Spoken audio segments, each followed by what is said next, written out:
Hello everyone, I took my birthday off this week from work and I just worked on my 20-gallon most of the day. I've gotten a lot of progress done and I'm this close to planting it. But I want to tell you about where I'm at so far. I've got new products, cool looking new background that I've never done before, and a lot of other stuff coming right up.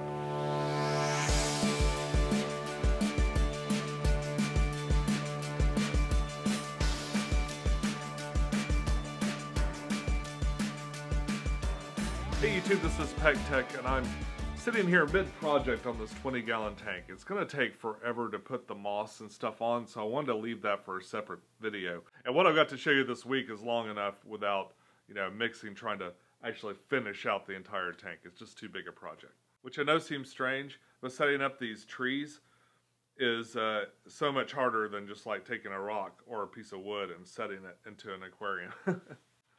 I've actually had to do a lot of prep work for it, and it's really slowed the project down overall. Plus, I'm trying a brand new background. I've always wanted to try one of those frosted glass backgrounds. I say always. So I decided to try one of the frosted glass backgrounds, and I ordered some of that stuff online. I'll go over how I put that on in a minute. But because of that, I had some ideas about things that could kind of be shown through the glass, like some shadows behind that frost and stuff to kind of give the impression of a deep forest. And so I've constructed a background to deal with that. If you don't remember, way back at the beginning of the year, the end of last year, I did a whole video about how this corner filter is installed. So that being said, now that there's like a lot of videos about this specific aquarium, which is kind of funny, it's just like a standard 20-gallon. I'm going to go ahead and do a 20-gallon playlist. I think I'm going to name it like the same name as this video, so it'll be like Into the Woods. Sounds cool. The woods are just trees, the trees are just wood. So basically this has taken forever, and I'm super excited to get to the next part where I actually plant, where I actually attach the moss and stuff. I got a huge box of moss from H2O Plants, just like all kinds of mosses and different things. You're going to see the unboxing for that next week. I've already unboxed it and kind of looked at everything, and I filmed that. I'm going to show that to you next week right before I plant, just to keep it all fresh in your mind as I'm attaching it. So along with H2O Plants helping out the show next week, and also Seachem has sent out a bunch of Aquasolium, and I'm going to be using that next week. Thank you very much, Seachem. And the idea for this thing is going to be that the moss is going to be at this kind of like upper third level, and I'm going to try to keep it away from this front portion here, which the light will be directly over. I've got a Phoenix Planet Plus, and I'm going to put it right in the front here. And hopefully I'm going to be able to carpet some plants right in the front where the hand is. And then I'll have mosses and stuff going up higher on the trees, either tied around parts of the trees or on all these limbs that are out. And I've got a bunch of different kinds of mosses. Hopefully that doesn't look too strange. But I'm going to try to keep track of what's what and where it is, so I'll actually kind of know which mosses are which. But that's all coming next week. So let's get down to the nitty-gritty, and let me show you some of what came in the mail this week. And yes, folks, I've been a very active consumer this week. I'm going to start off with this little pump. It's a really simple water pump. I've talked about it a couple of times before. It's the one I originally bought for the 20-gallon. Then I went and I used the one that I bought for the 20-gallon on the Flex when I did the mods to kind of tone that filter down. The other thing I got was this canister holder to kind of keep my CO2 canister a little bit safer. And I got a new regulator to replace the one that I had trouble with last week. What's interesting about this CO2 cannon is I noticed that this bottle, actually, the attachment at the top, it fits on the regular size CO2 thing. So you don't really need the paintball size CO2 adapters or anything to make it work with a regular regulator. This regulator is pretty neat. It's the beefed up version of last week's. It's by the same people, Up Aqua. And it's got the dual stage regulator. So it's got a working pressure gauge and a regular pressure gauge. I really thought that this was going to mount at the bottom, but it doesn't. It mounts at on the side, but it does have the built-in solenoid that was real important, basically the on-off switch for it. There's a knob that's going to go on the front here to adjust the working pressure, and then it attaches right here to the CO2 tank. So it's going to fit probably like this. Now here at the bottom has another knob where you can adjust the pressure going out, or the amount of air going out in combination with maybe a bubble counter or something, as long as the solenoid's on. And notice this little nut here in the middle. This little nut is doing the job that I was trying to get a rubber hose to do last week. But I'm excited. You can fine tune this to get it just where you want in combination with a bubble counter. Now the installation for this is pretty simple. You just kind of screw this knob on and that'll let you adjust your working pressure. Moving on, I've got these lights, right? So I wanted to work on this background and this company actually reached out to me. They have an Amazon store and they wanted me to do a product demo.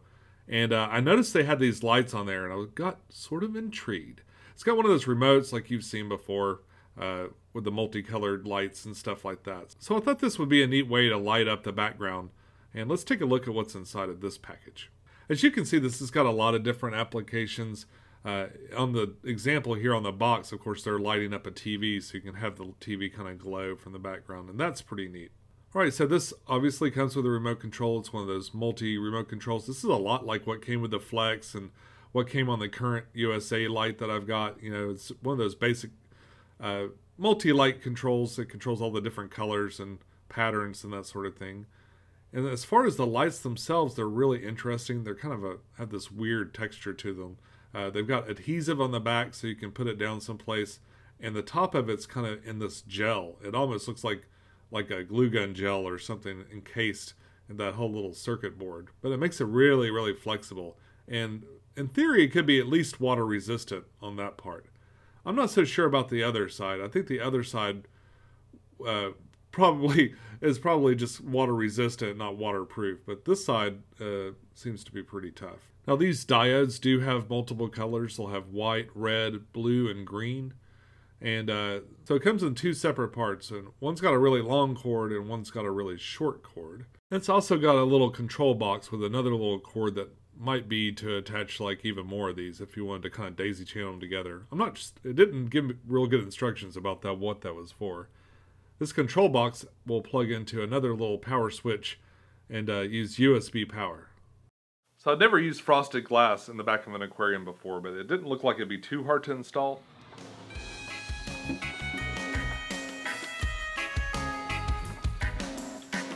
Okay, step one. Imagine that I've cleaned this glass, because I totally didn't.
Now, because I was using a frosted glass background and actually would be a little bit transparent, I would have an opportunity to kind of tie in with another theme that I wanted for this tank. Basically, I had two inspirations for this tank, and one of them was this photograph. Oh, look at that. So what I thought would be interesting is to have sort of a misty impression of trees going further back to sort of give it a little bit more depth. So I made a shadow box. And the idea is that I would light it up from behind, and the shadows from the trees would just kind of like, or these things that give the impression of trees, would just kind of go on and on and on. It didn't work out exactly like I thought, but it's really, really close. And the whole structure really is sort of a temporary thing, like a proof of concept, just to kind of get the project going And after I've got everything up, I might rework the back to make it even better. It'd be even cool to rework it where it can move, or be like a shadow puppet theater or something like that would be kind of cool. God, I'm a nerd. The shadow box was a really simple thing to construct. I measured off the area that the filter didn't cover on the back and basically took the whole rest of that area, and I made a little tiny box that's very shallow, and I've cut these strips to go up and down inside of there. Now, of course, what I'm going to do is I'm snaking the LED lights in, and on the final version of this, I was a lot more exacting. I didn't want to pull the adhesive off and, like, you know, tape it down necessarily. One, like, I didn't know if the lights were going to be strong enough, and two, I didn't want to permanently attach it just yet. So what I've done is I've taken some tape and I've just kind of taped them down inside of this box. So I've got one all the way at the bottom and one all the way at the top just to light it up. And on the other side where the little control box comes out, it's got a USB plug, and I simply added a little USB box of my own, and that controls the lights. So this has a fairly short little USB plug that comes out of its control box. It's really short. You're gonna have to plan for that, or maybe put an extension on. But I just plugged it into a box that I have. I have a little USB plug-in box, and I plugged it into there, and that control box is what will control the lights with the remote. As you can see, the remote lights it up. It's got all kinds of different colors, lots of different options to play with on this thing. They play with the lights a little bit on here, and I even installed it and kind of gave it a trial run. But I ended up taking it all apart and doing a little bit better job of putting it together by the end. So I played with this thing quite a bit. I'm not actually showing you all of what I did as far as setting this light up, because I ended up taking it apart several times to kind of get it just the way I liked it. But I did eventually get it taped down with all the lights look really good. But this light was the perfect little tool for this particular endeavor, and I'm pretty happy with it overall. Okay, so another project I tackled this week was the spray bar, and I started off with this real simple little water pump that I mentioned earlier. And what I'm going to do is I'm going to put that pump behind the corner filter, and then I'm going to use these things called lock links to make a spray bar that goes all the way across the front of the aquarium. I've also got this hose, and of course this other lock link here will fit right into the hose, and I'm going to measure it to size, and I'll attach that to the pump. Gaze in awe at the mighty spray bar. How could I say no to that? So I might have to tone this down a little bit. I'm not sure it'll be very effective at that length, but it is really neat. So the idea is that it's going to loop over that corner filter and go all the way across. Now I'm going to attach it with this little magnetic clip here. I just happened to get this in my aquarium box the day before, so that works out perfectly. These lock links come in a bunch of different kinds of parts. There's like a screw-on part here. We've got the spray bar parts here. There's all kinds of different options, and there's space, those blank spaces and stuff too. So you can really build interesting custom designs with these things. They sell them at my local store. The way these things work is really simple. It's got a magnet that'll attach it through the glass, and you just pick the appropriate clip that you need and you screw it onto the inside part. Then you pull them apart, attach your clip, and magnetically attach it to the other side. It's real simple. So if you need to move it around, you won't have a suction cup to deal with. You can just kind of move that magnet around. Hopefully that won't be too heavy for it. And of course, like I said with the hose, I'm just going to kind of get a rough idea of how tall it needs to be, and I'm going to trim it to size. And then from there, I'm just going to cram it onto the pump. Now, I'm not using anything to attach this. If it ever gets loose, I guess I can put something on to attach it, but it stays pretty tight just like that.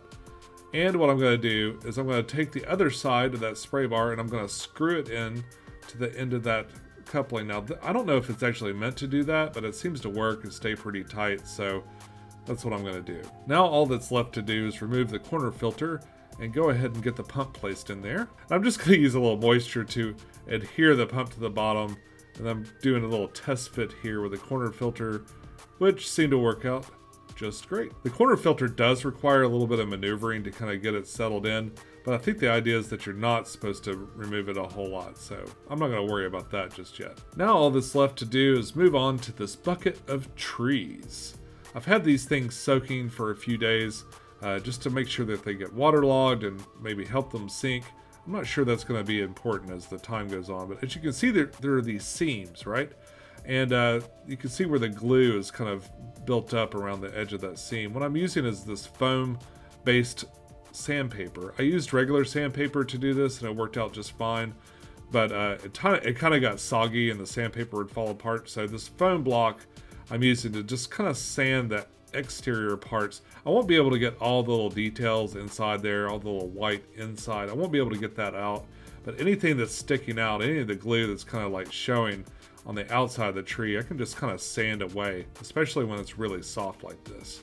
And just kind of tone it down so it's not so obvious where the white seams are. And basically what I did was I went back through and I did this to each piece of wood, and just to touch it up a little bit and get it ready to put the branches on. So I played with how I wanted the wood to be arranged and stuff, and made sure it kind of matched up with the spray bar and kind of hid the filter in the way that I wanted it to. I also had to do a little test to make sure I could remove the filter and take the filter off when I wanted to take it off, make sure I could maintain this thing in the long run. That's the trick, you know. I don't want to set up an aquascape that's a pain in the ass to keep up, or I probably won't keep it up. So my next goal now is to attach some branches. I want the top third of this to have sort of a mossy top area. Now, if you didn't see last week's video, I trimmed a bunch of branches off some spider wood. And what I'm doing is I'm putting it into advantageous holes all along the wood for my trees, right? And mainly what I tried to do is get them to stick in areas without glue. If it was a little loose or I needed it to, I would sometimes attach a little bit of glue to kind of keep it all together and stuff. But for the most part, I was able to install many of the branches without any glue at all, just by putting them in all the holes that are in this type of wood. And eventually the branches really kind of filled in the empty areas in between. I think once I have plants in there, it's really going to fill it in and look nice. And yeah, so got room for my carpet, got room for my upper layer of moss, and I think it's going to look great. I'm excited to move on to the next step. Folks, that's all I got for today's show. Believe me, I had to blow up a lot of stuff this week just to get this done.